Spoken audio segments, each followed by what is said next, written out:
on this episode of Postcards. There are things that are ugly and can be destructive, but there's beauty inside of them as well. We're natural earthbound mass, where I would use natural materials that I actually went out into nature and found.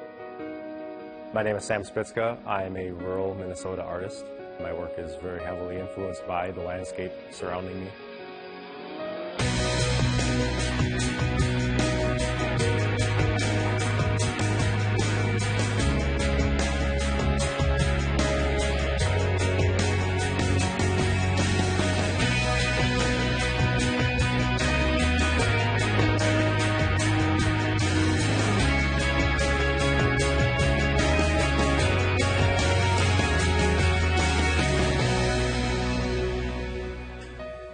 This program on Pioneer Public Television is funded by the Minnesota Arts and Cultural Heritage Fund with money from the vote of the people of Minnesota on November 4th, 2008. Additional support provided by Mark and Margaret Yakel-Julien in honor of Shalom Hill Farm, a nonprofit rural education retreat center in a beautiful prairie setting near Windham in southwestern Minnesota. ShalomHillFarm.org. The Arrowwood Resort and Conference Center, your ideal choice for Minnesota resorts, offering luxury townhomes, 18 holes of golf, Darling Reflection Spa, Big Splash Water Park, and much more. Alexandria, Minnesota. Explore hundreds of lakes, trails, and attractions for a great vacation or a place to hold an event. ExploreAlex.com. Tri-State Brain and Spine Institute, with locations in Alexandria, Edina, Crookston, and Maple Grove. Doctors dedicated to evaluating and treating all types of brain and spine problems, no matter how complex.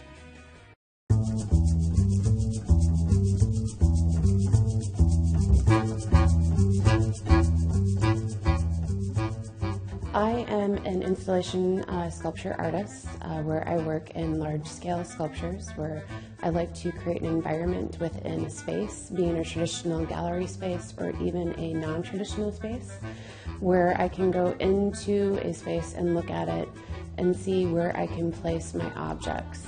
A lot of my work does have to deal with fibers, which has to come from my reference of where I grew up. My grandmother was a seamstress and a nurse.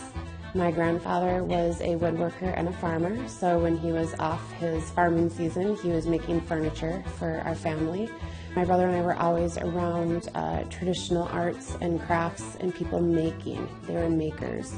So I've come from a whole line of makers.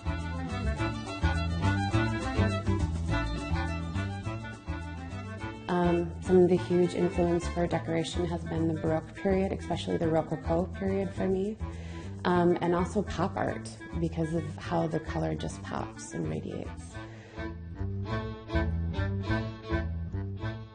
With the seriousness, of talking about disease, cancer, and how these can actually be in our body and mutate and create a different environment, that's where these bulbous forms have been created, so that there's this growth that's happening as to like how cells mutilate and start to grow and create a different form in our body. Then our actual landscape starts to change as well as our body with these new organisms growing in them. So these are serious topics that have affected my family with cancer and disease, but I'm using these bright, colorful objects to make something that is a serious topic, but also creating humor with them at the same time, to give awareness and to be aware of what does surround you in your environment and also your body as your landscape as well, how it can change from how you are around different environments that you live in or work in or associate with.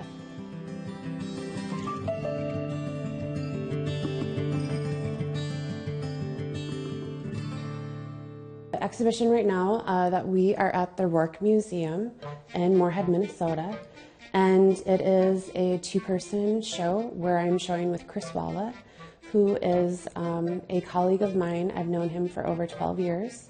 He was my undergrad professor at Minnesota State University in Moorhead for sculpture, where I got my Bachelor's of Fine Arts degree, and has also been my mentor throughout my process of going to graduate school and after graduate school as well. We have always been connected to one another because of how we like to use more graphic design and also different textures for our sculptures to pop and radiate.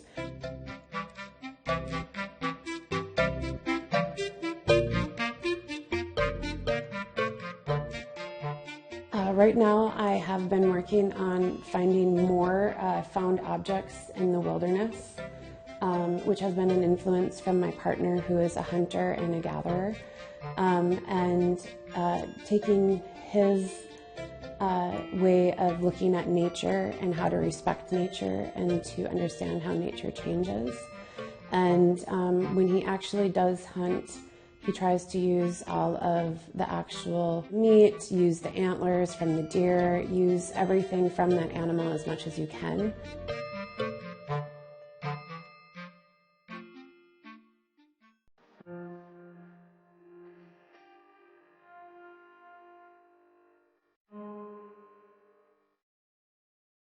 The most intensive part for me would actually be the process of the repetition of creating the sewn objects behind me.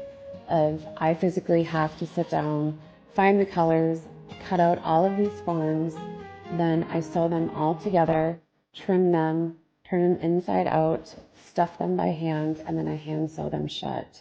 So there's all these individual pieces that then come together to create a whole piece. So the process of doing that is actually for me a type of meditation where I can just get into the groove of, I will sit down and cut out pieces, then I'll move into sewing them together, and then I might take a break, and then I'll come back.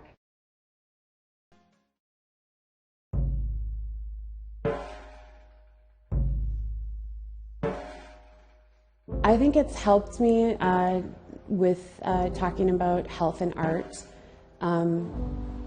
To bring awareness to other people by me being able to talk about my work. Not being afraid to talk about it and being open about it. Because I've had a tumor removed from my rib cage that I have my 2 bottom ribs actually missing. I've had multiple other invasive surgeries. We've had to go in and remove these growths and these tumors. And for me, it's been a way of creating these objects to give them a presence outside of my body, outside of my landscape, and creating a different environment for them. The collaboration that I did with Dana was with creating these masks that actually were natural earthbound masks, where I would use natural materials that I actually went out into nature and found, and I also had to buy some man-made materials as well, where I found shells, I found acorns, I also found cattail and different grasses and weeds that I dried to create these masks that would actually camouflage the face that she was going to be using for her actors and actresses in her film. With that, being able to go out into nature and to use these natural objects to create a camouflage effect and to create something that had texture and quality to it, but also beauty at the same time, and it was natural objects. That's where I liked the idea of having the black cloaks there to actually highlight and use the color from natural materials to create those faces to pop and to tell the story. I really enjoyed seeing my work in a film and seeing it installed in space where other people are performing and also interacting with the objects themselves. There are things that are ugly and can be destructive, but there's beauty inside of them as well.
Have an idea for postcards? Send your story suggestions to postcards@pioneer.org.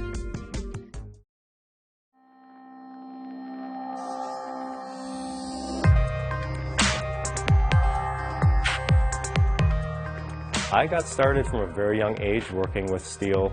My dad has a metal shop, and it was my family's business. I actually grew up about 6 miles from here, and so some of my earliest memories are of working in the metal shop. So for me, steel is not a rigid, difficult material. It's entirely malleable. I think of it more like water, that it just can be reconfigured and melted and refrozen in whatever shape you can imagine. So starting from that young of an age, I have developed a skill to be able to realize in steel basically any form I can imagine.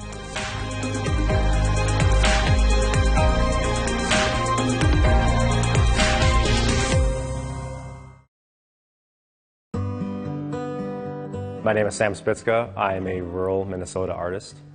My work primarily is larger scale fabricated steel work, inspired by natural forms, whether it be bones or seeds or just the landscape in general. My work is very heavily influenced by the landscape surrounding me.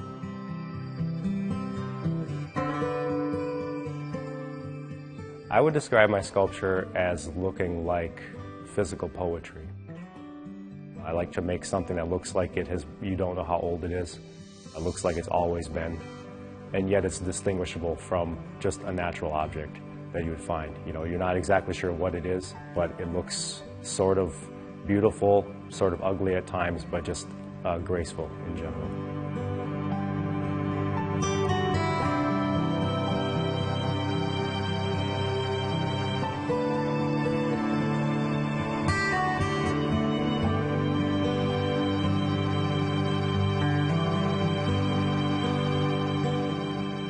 It does not look fabricated, but it doesn't quite look cast either. It's sort of confusing to people because of how labor intense they are to make them.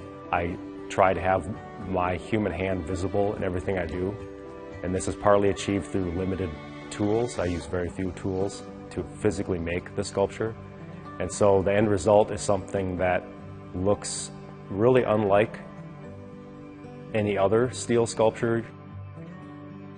That's not a conscious attempt on my part. My goal is not to make something that looks purposefully different. I just try to make the best sculpture that I can, and that is the end result.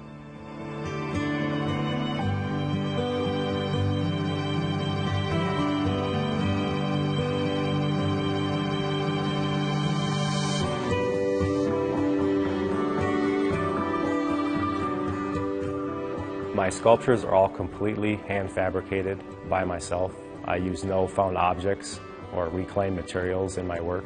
Everything starts out as a flat sheet of steel or a length of rod. It's all new material.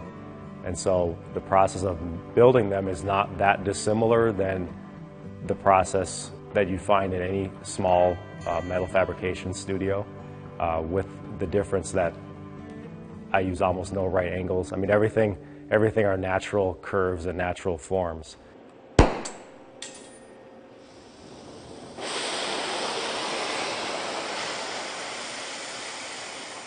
So I start out with bending rod and build up a framework that's an armature of the sculpture that looks like a three-dimensional line drawing in space. And this is what it is, very similar to drawing. And so I have the freedom to make the forms however I want. But then that armature then becomes sort of the edge and the surface of the final piece. So then I will build up through cutting sheet steel, welding it in, a lot of grinding to get the curves and edges that I want, until you finally have this finished form that looks solid, but in reality is mostly hollow.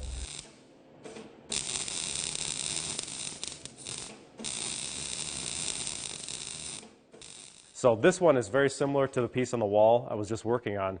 That this rod that I bend, like, it is the framework. This looks like a line drawing, you know, a 3D line drawing. And then once these edges are where I want them, then I hand cut sheet steel to fit in the openings of them, weld them solid, flush to the edge of the opening. You know, a piece would look like, I would cut a piece that fit perfectly, that would match within this space with a little bit of a gap, weld that solid, and then grind the welds down.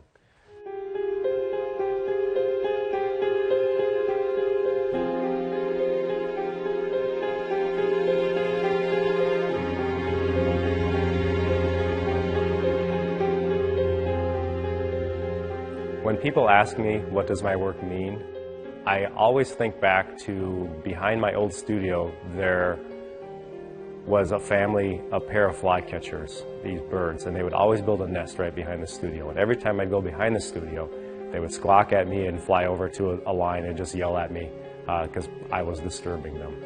I started thinking about the nests that they were building because you often find expressions of building, of creating, of the incorporation of unnecessary adornment into a nest.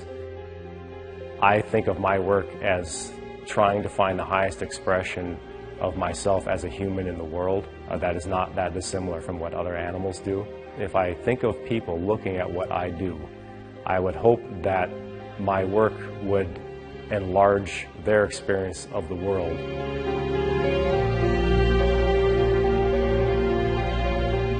I often think of a quote by Giacometti, and he described making sculpture, and he commented that the more he took away from his figures, the larger they became. And you think of that, they opening up space, and all of the space surrounding them became part of the work.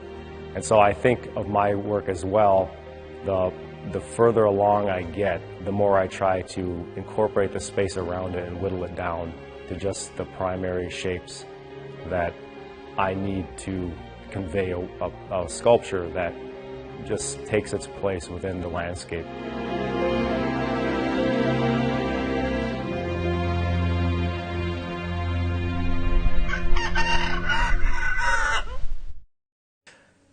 This program on Pioneer Public Television is funded by the Minnesota Arts and Cultural Heritage Fund with money from the vote of the people of Minnesota on November 4th, 2008. Additional support provided by Mark and Margaret Yakel-Julien in honor of Shalom Hill Farm, a nonprofit rural education retreat center in a beautiful prairie setting near Windham in southwestern Minnesota. ShalomHillFarm.org. The Arrowwood Resort and Conference Center, your ideal choice for Minnesota resorts, offering luxury townhomes, 18 holes of golf, Darling Reflections Spa, Big Splash Water Park, and much more. Alexandria, Minnesota. Explore hundreds of lakes, trails, and attractions for a great vacation or a place to hold an event. ExploreAlex.com. Tri-State Brain and Spine Institute, with locations in Alexandria, Edina, Crookston, and Maple Grove.